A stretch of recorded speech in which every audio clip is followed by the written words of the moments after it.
एक गिरफ्तार। इंदौर से बड़ी खबर, युवक की हत्या से सनसनी मची हुई है। चाकुओं से गोदकर युवक की हत्या की गई। हत्या से पहले बदमाशों ने जमकर मारपीट भी की। और खास बात कि पुलिस चौकी से महज 50 मीटर की दूरी पर यह घटना हुई। बदमाशों के आतंक का वीडियो वायरल हो रहा है।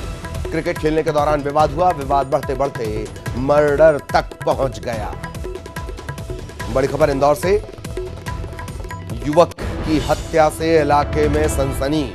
चाकुओं से गोदकर इस युवक की हत्या कर दी गई। हत्या से पहले बदमाशों ने इसके साथ जमकर मारपीट की। ये सारा घटनाक्रम, ये पूरी वारदात पुलिस चौकी से महज 50 मीटर की दूरी पर अंजाम दी गई। बदमाशों के आतंक का वीडियो लगातार वायरल है। क्रिकेट खेलने के दौरान यह विवाद हुआ। विवाद बढ़ते बढ़ते मारपीट तक और मारपीट से हत्या तक पहुंच गया।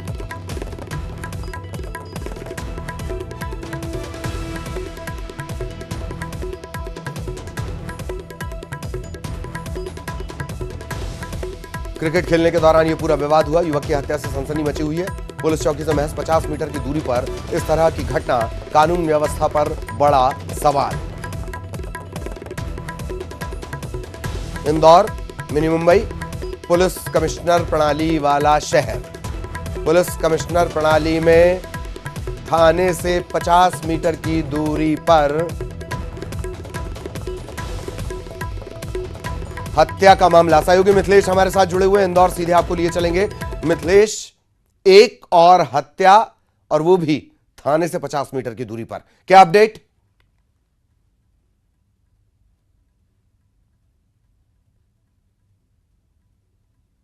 जिसने इस पूरी हत्या की वारदात को जिसने अंजाम दिया है वो कुख्यात बदमाश सलमान लाला का भाई है। रिजवान लाला इसका नाम है। और रिजवान लाला और उसकी गैंग ने खुलेआम एक युवक की चाकू से गोदकर हत्या कर दी।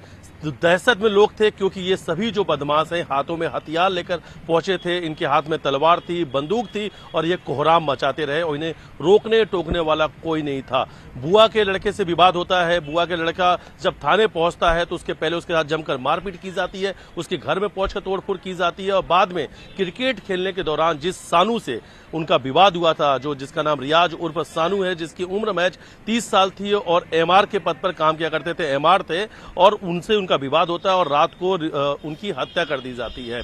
अब देखिए, दूसरी तरफ 15 दिनों से लगातार इंदौर पुलिस गुंडा अभियान चला रही है। लगातार गुंडों की धरपकड़ की बात की जा रही है। एक बड़ा फोर्स फ्लैग मार्च निकाला जाता है, एक बड़ा फोर्स सड़कों में नजर आ रहा है। लेकिन ये बदमाश कहाँ है?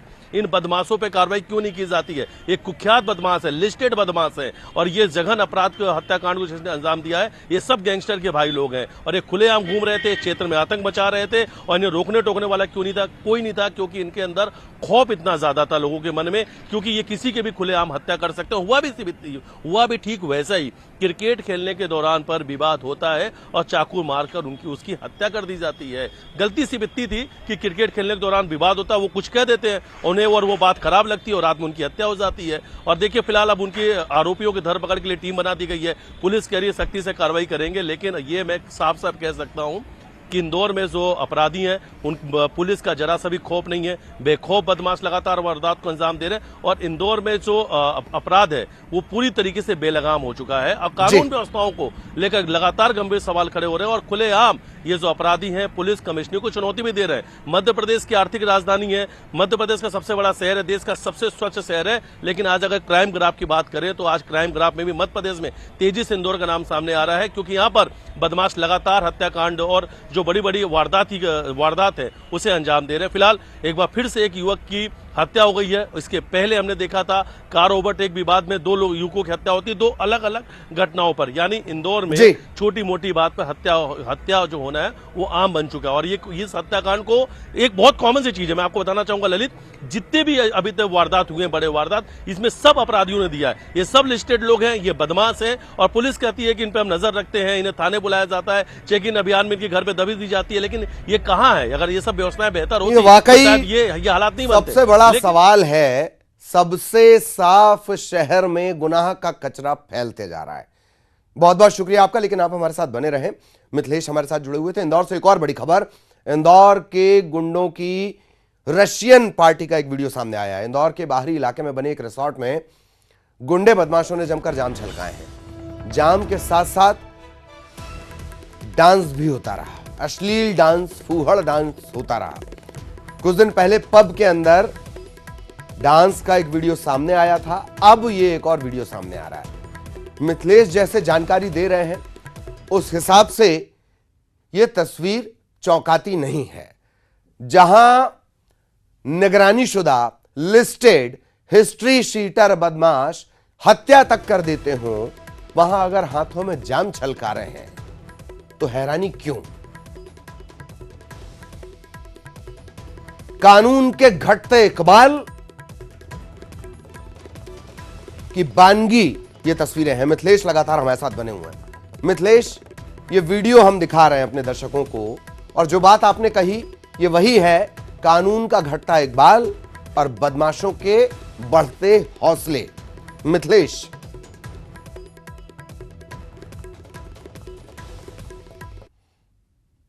और ये जो पार्टी हुई है ये इंदौर के बाहरी क्षेत्र में, ग्रामीण क्षेत्र में बना हुआ एक रिसोर्ट है, और इस रिसोर्ट पर जहाँ की ये वीडियो है, यहाँ पर कई बार देर रात तक पार्टी होने की वजह से कार्रवाई भी हो चुकी है, और एक बार फिर से उसी रिसोर्ट में बदमाशों की पार्टी होती है, बदमाशों का जमावड़ा होता है, और बदमाश जाम छलकाते हैं और रसियन पार्टी होती रहती है। देर रात तक ये पार्टी चलती रहती है। न कोई बंद कराने वाला था, न कोई रोकने टोकने वाला, और न कोई सवाल पूछने वाला कि आखिर देर रात तक पार्टी किसके परमिशन चल रहा है। ये जो बदमाश इकट्ठे हुए थे, इन सबके ऊपर कई आपराधिक मामले दर्ज है। इसमें कुछ बदमाश की जो तस्वीर सामने आई है, पूर्व बीजेपी नगर अध्यक्ष गोपी कृष्ण हेमा के घर पर हमला हुआ था, तो ये बदमाश वही थे।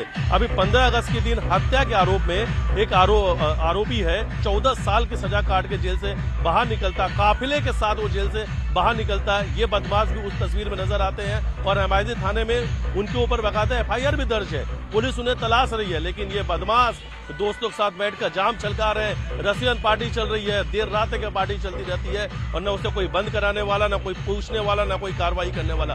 फिर से वही सवाल है कि आखिर पुलिस जो वादे कर रही है, पुलिस को जो दावे हैं कि लगातार गुंडा अभियान चल रहा है, 3000 बदमाशों को पकड़ चुके हैं, देर रात तक पब संचालकों से बातचीत चल रही कि 11 बजे के बाद कोई नया ऑर्डर नहीं लिया जाएगा, वरना पब संचालकों पे कार्रवाई की जाएगी। रसियन पार्टी की तस्वीर सामने आती तो डीसीपी कहते हैं कि सख्त धाराओं में कार्रवाई की जाएगी, अश्लीलता बर्दाश्त।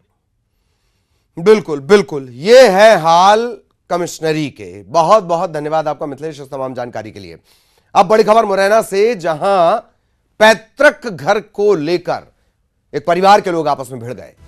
परिवार में ही जमकर मारपीट हुई। मारपीट के दौरान एक युवती गंभीर रूप से घायल है। मारपीट का यह वीडियो सोशल मीडिया पर जमकर वायरल हो रहा है। घटना कोतवाली थाना इलाके की सिंगल बस्ती की बताई जा रही है। पैतृक घर को लेकर परिवार वाले आपस में भिड़ गए। सोशल मीडिया पर यह वीडियो वायरल है। घर को लेकर एक ही परिवार में विवाद। एक युवती गंभीर रूप से घायल हुई है। कोतवाली थाना इलाका लगता है, सिंगल बस्ती की घटना।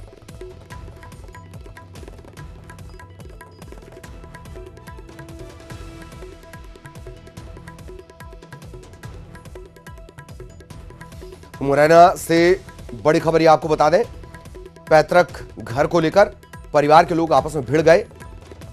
विवाद मारपीट में तब्दील हो गया। इसी दौरान एक वीडियो बना, और वीडियो अब सोशल मीडिया पर वायरल है।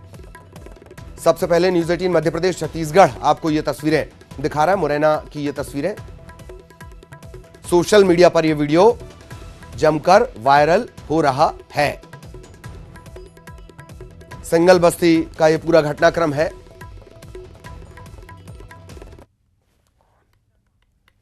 मुरैना से सहयोगी अमित इस वक्त हमारे साथ जुड़े हुए हैं। अमित के पास सीधे आपको लिए चलेंगे।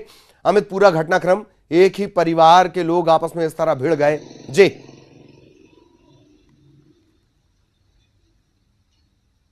देखिए, बिल्कुल ललित, आपको बता दूं कि ये पूरा घटनाक्रम कोतवाली थाना क्षेत्र की सिंगल बस्ती का है, जहां एक ही परिवार के 3 भाई थे।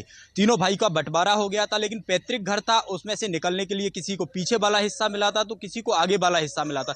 इसी दौरान जब पीछे वाले जो परिवार के लोग थे वो आगे निकलने की प्रयास करते थे, इसी बात को लेकर, रास्ते को लेकर के एक ही परिवार के लोगों में विवाद हो गया। इस दौरान विवाद इतना बढ़ गया कि देवरानी जेठानी थी, उन्होंने एक दूसरे के साथ मारपीट कर दी।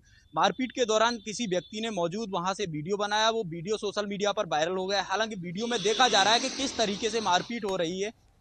एक युवती है उसका हाथ भी फ्रैक्चर हो जाता है। लेकिन फिलहाल इस मामले की थाने तक शिकायत नहीं आई है, इस वजह से पुलिस ने मामला दर्ज नहीं किया है। लेकिन खास बात यह है कि इससे पहले भी इन देवरानी जेठानी में इसी मकान को लेकर के यानी कि निकलने को लेकर एक बार पहले भी इसी तरीके की घटना हुई थी, लेकिन अब फिर इस तरीके की घटना सामने आई है। तो एक बात तो साफ है कि पैतृक घर को लेकर के एक ही परिवार में इस तरीके से अनबन और जो कलह है वो बाहर निकल करके आ रही है। तो इसमें कहीं ना कहीं अब अंदाजा जी यह जताया जा रहा है कि कहीं ना कहीं अब जो तीन भाई थे वह पीछे वाला है, तो उसको कहां से अब निकलने के लिए रास्ता दिया जाए ललित। बिल्कुल, रास्ते का एक विवाद पूरे परिवार की तस्वीर को रास्ते पर ले आया। बहुत बहुत धन्यवाद आपका अमित, इस तमाम जानकारी के लिए। सहयोगी अमित विस्तार से जानकारी दे रहे थे। दमोह से बड़ी खबर आपको बता दें, दमोह छतरपुर स्टेट हाईवे पर ट्रक में आग लग गई।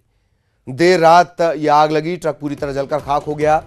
अब तक ये सामने नहीं आ पाया है कि वजह क्या रही इस ट्रक में आग लगने की, लेकिन तस्वीर को देखकर आप अंदाजा लगा सकते हैं कि देखते ही देखते आग ने पूरे ट्रक को अपनी चपेट में ले लिया और ये ट्रक जलकर खाक हो गया।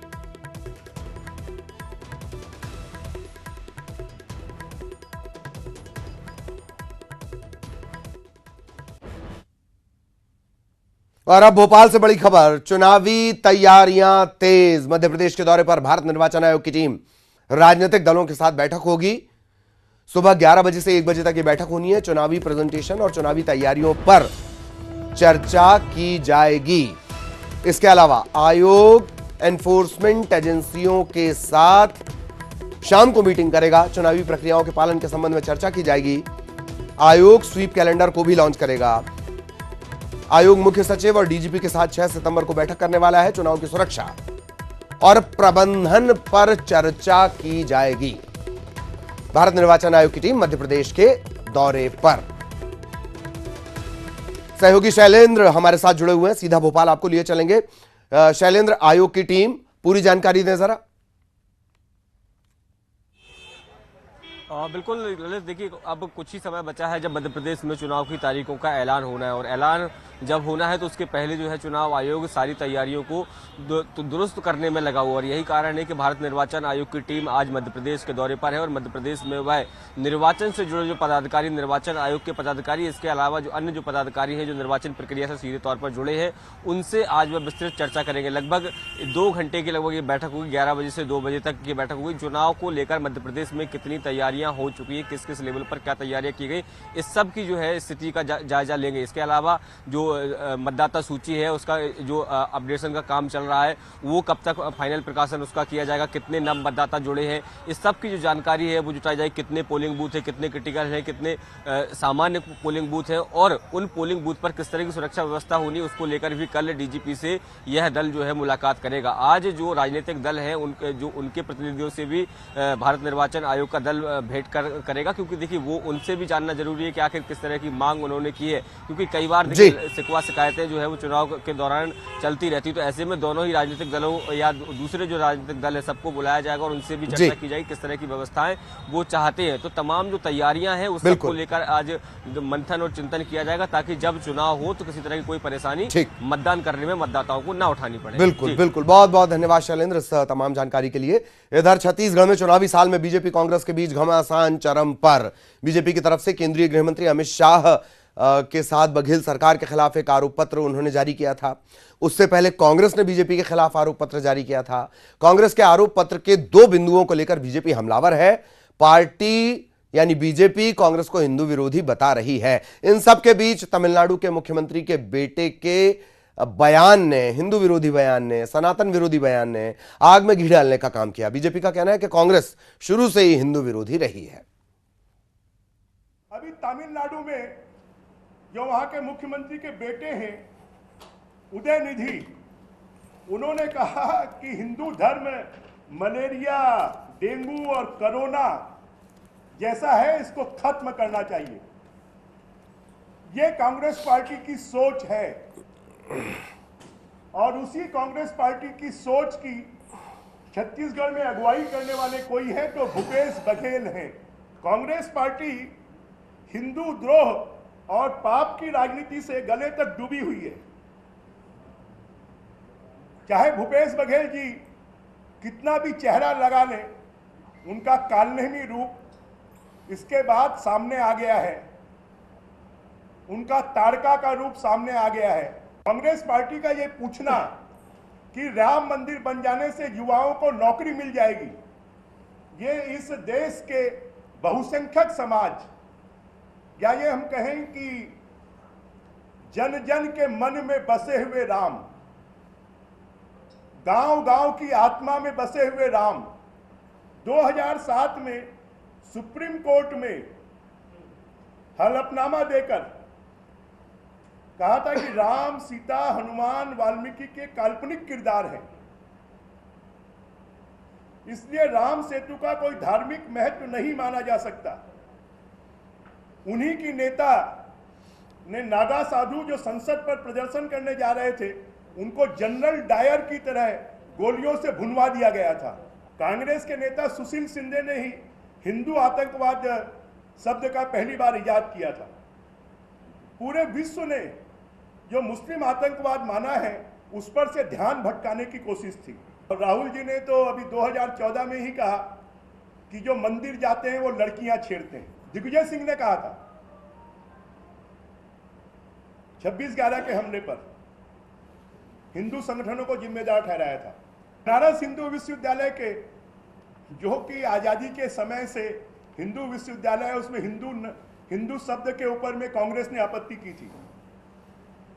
सोमनाथ मंदिर के पुनर्निर्माण का कांग्रेस ने विरोध किया था। हज पर सब्सिडी देती थी, परंतु अमरनाथ यात्रियों के ऊपर में टैक्स लगता था। और फिलहाल इस बुलेटिन में इतना ही। खबरें जारी हैं।